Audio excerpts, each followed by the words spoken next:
My philosophy of life is informed by the early influence in my life by my uncle, Godwin Boyo of blessed memory, an English-trained lawyer who taught me to be honest, disciplined, upright, and in fact, to have the fear of God in all that I do.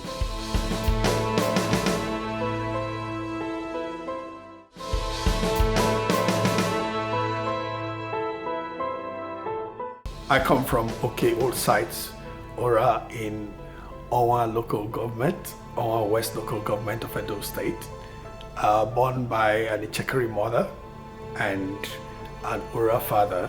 I'm in my mid-60s. I went to primary school, starting in Saple, and primary school education was between many schools, from Saple to Warri to Benin, because in those days parents were posted here and there on transfers, so that had some effect on my primary school education. Then I went to Holy Trinity Grammar School, Sabongida, and from there I ran into a bit of bad weather in terms of education. My teenage was a bit turbulent because in those days you had to have WAEC 5-6 credits, pass your A-levels, and then write, or you do concessional exams. All of that took quite steam out of, a child who went to secondary school a bit too early, if you like. But I managed to get into University of Benin in 1979 to study English and graduated in 1983. And after my NYSC, which I did in Old Cross River State in Calabar, I went back to the University of Benin and studied law, and then I got called to Nigerian Bar in 1988.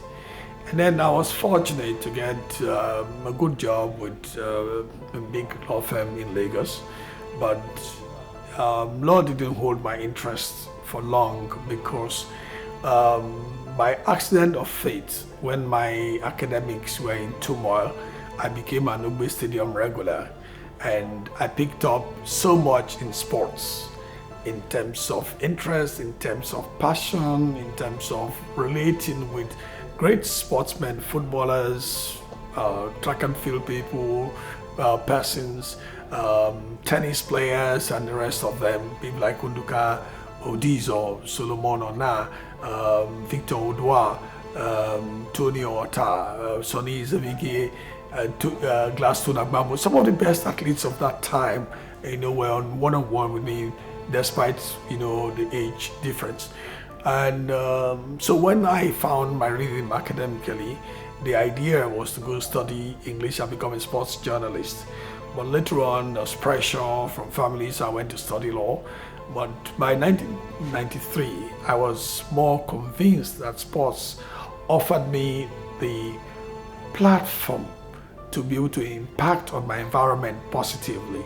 There's so many good lawyers around the place. I fancied my chance too, but sports, I thought, came to me naturally, and I'll be able to do a few things differently or add to what was already a value chain that existed in sports.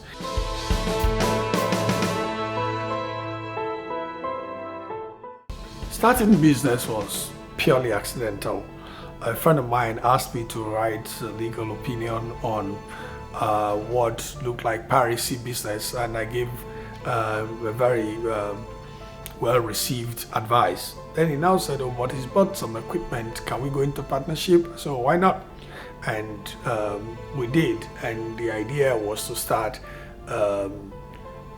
packaging TV sports programs, and we started with the best of football. And I think for years that was the benchmark for what was considered TV sports programming. It was a Sunday matinee. We gave the best of football in all sense of the word.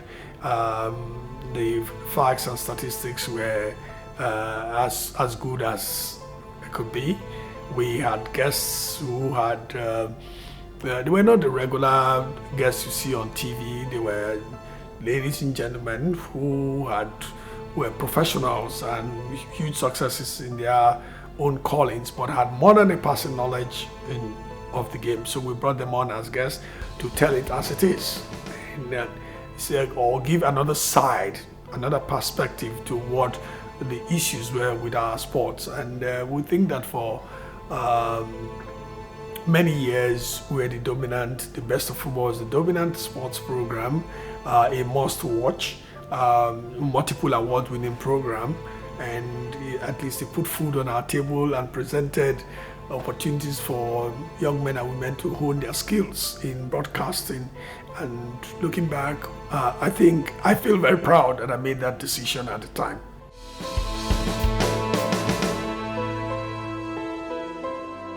Let me say that from the Best of Football, I can beat my chest and say that some of the people who worked with me are still some of the best professionals in the business today. And we all trained together, got experts to improve our skills, either in camera work or in editing or marketing or presentation. At the end of the day, there's so many persons, young men and women who worked with me, who distinguished themselves with the demands of the business because the program lasted from 1993 to 2009. I think that's a lot, given the challenges that businesses like that encountered. At that time, instead of people paying for content, we paid for airtime to put our content on television, and then of course sometimes some people in broadcasting houses were very brutal and demanded things that almost crippled our dreams. But we hung out there and did the most we could to ensure that we came out looking good. Again, competition stepped in and created some problems here and there. Not knowing what one puts into our staff, they make them offers and then they leave. Then sometimes you find yourself struggling, you get to work, you're hoping to do your production, the editor is not there, your co-presenter is not there, or the cameraman has something or is giving you stories and the rest of it. And then of course, some people who felt that they had learned enough, forgetting that they're running on my steam, they move out and go out there and find that it's not as easy and they don't want to come back. Then they go and set up car boot business and they are neither here nor there. And it used to depress me that having invested decent money, but a lot of it went into development of human capital, thinking that, okay, by the time I get to 55, 60, I comfortably retire and these people will take over from me.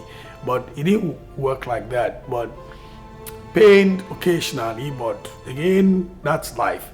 And some of the monies one made, I went into publishing when I had a challenge with my voice after surgery. But again, after 2 years, that took a negative punch. And the weekly sports paper, which was the best read at that time, didn't survive. But again, for all things, you give thanks to God, because when I set up a sports bar called Sports Shack, there was no DSTV at the time. We're using satellite dishes, and the sports bar, Sports Shack, was the place to be, the watering hole for the middle class after work hours. And you found legends of sports coming up as guests or as regular guests or invited guests, and we had activities that engaged everybody. And on big match day, it was possible to find 200 to 300 people coming here to watch football, because we had the facility, satellite dish, and we could monitor big football matches. And so Sports Shack was quite full. On big match days, on the regular days, we had a decent crowd, playing snooker or Scrabble or chess, and people were interacting and making new friends and networking. It was very satisfying. And then, of course, by the time DSTV came, it was easy for a culture of viewing center to evolve from Sports Shack. So the facts are that Sports Shack is the premier sports bar in Nigeria that gave birth to the business of viewing centers today. And then, of course, I can say to myself, hey, you've done something, because I'm sure there must be about 4 million viewing centers in Nigeria. If you say each viewing center employs 2 people, it means that Sports Shack, driven by me, has created about 8 million jobs. So again, that was another thing that I think I added to society. And also I went on to set up a football academy. The football academy provided platform education through sports, and we, from age 5 to age 17, we had summer classes, and some of our participants had benefited from scholarships to go to American universities, and they have graduated and moved on in life. Some others went to Nigerian universities, and some also played professional football in Nigeria. So when I look back and I see that from the TV sports programming to the newspaper to the Sports Weekly magazine to Sports Shack and the Academy, I think I contributed quite a bit to the value chain of sports in Nigeria. I also did some event promotion. I spearheaded the Pepsi sponsorship of the Football League in 1995 to 98. I also got MTN to sponsor the Nigeria Academicals competition nationwide.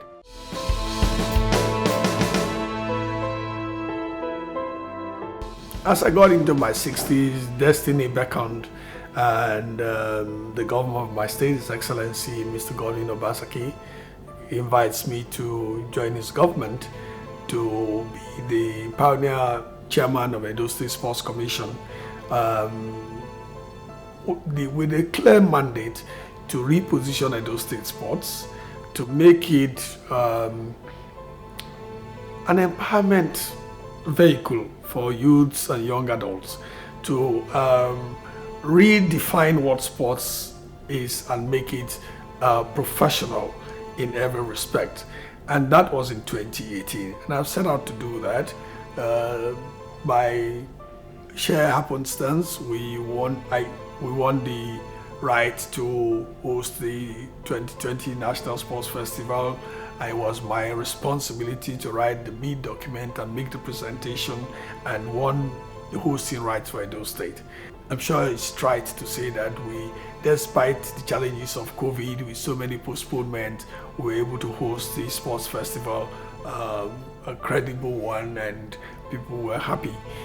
Moving on, it's now my responsibility to bring back legacy sports like the Ogbe Hardcourt Tennis Championship, the Principal's Cup. We have other packages which will endear people to sports and invite people back to sports, because from the days of Samuel Obemudia, the legend, he did everything to make sports, Edo State sports, number one. My business, my responsibility is to make Edo State number one again, to return Edo State to the number one position as the state that has everything in sports. And Mr. Governor has made my job a lot easier by investing tremendously on sports facilities. The Samuel Obemudia Stadium is easily the best in West Africa today. The facilities are first class in every sport. And so I can tell you that at the end of my tenure, I hope to, and I'm praying to God to help me to achieve my ambitions to make Edo State destination one in sports and sports tourism, and we would also be in a position to increase the GDP of the state through sports activities, whether it's boxing, whether it's track and field, whether we're hardcourt, the Principal's Cup. We will engage stakeholders will engage brand managers and brand custodians to come to Edo State to partner with us. And then, of course, that will be my validatory statement to sports in Nigeria.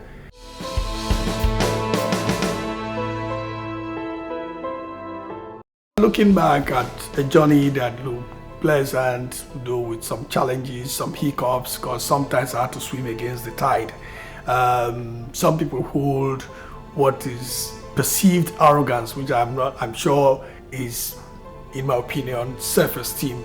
I've always been a very confident person. I've always been very sure of myself. And when brand manager is ready to talk with me, somebody's coming on the side, so Dudu, don't mind him. He's like this, it's like that, but no basis. All some small talk, but I went over those things because it was easy to see success and it was coming. And I had people like Oloide, we call him Ebo. He was good to me. He helped with some skill improvement. Femi Odubemi contributed a lot. Me focused on what was talent and what the market required. That was critical for me too. The football legend, Chief Segun Adegbami, Mr. Mathematical, was the first person to put me on television in Lagos. He was great. He looked after me like a younger brother, encouraged me, and was patient with me. So he did a lot for me.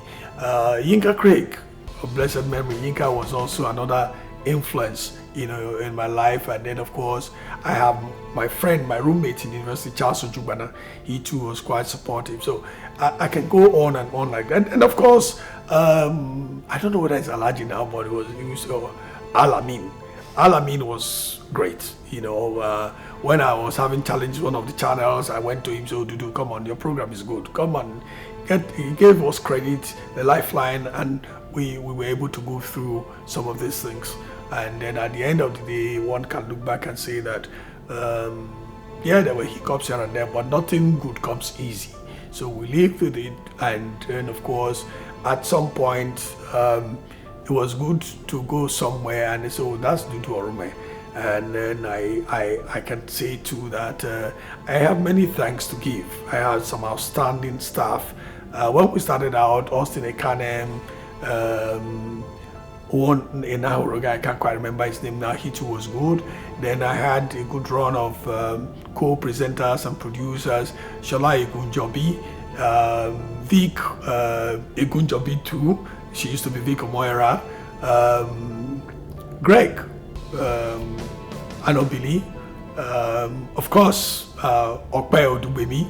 There was also Obi Achilefu, and then I always had a bunch of young men who were ready to work, and I look back and say, hey guys, thanks for coming to the party and making it very interesting. Looking back, I must tell you that I'm glad I made the decision to go to sports, and today I know I can live with my conscience that I did my best, and whatever didn't go right was only out of human failing, but I thank God for the opportunities and the journey so far.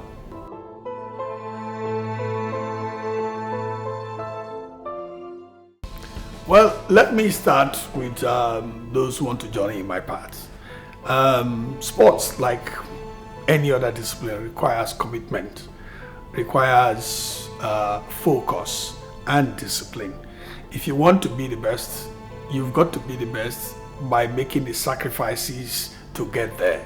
You have to understand the business, you have to have a passion for it. And as long as you have discipline, passion, and you're ready to work, it will come good. And avoid the distractions will be there, but you have to manage such distractions. Becoming an entrepreneur, for some people, is accidental, like me. I mean, I just walked into it. I didn't really look at the pros and cons, but given the experiences so far, I think that you have to look for what is your niche. And when you identify that, what are the ingredients necessary to make it, good? What will make you the best? What should you put into it? And once you are able to get all of this right, and that means, or that also means that your location, where you live, where you do your business, the right funding, not funding that will put you under pressure. If you go and borrow money from the bank to start a production, well, I think you're on your own. But you can have some savings and talk to family members, and again, you have to be an apprentice somewhere and get to know the ropes and build some goodwill so that people can assist you. Even your former boss can assist you. Because I'll tell you what, one of the persons that mentioned me to the governor for appointment, I stopped working in his law firm 27 years before the appointment. If I didn't conduct myself well, probably won't take that risk. So in all that you do, whatever your plans are, you have to be a good person. It's a critical factor in doing business. Good PR, reach out and go to the right places. Stay away from the things you should not touch, and you'll be good.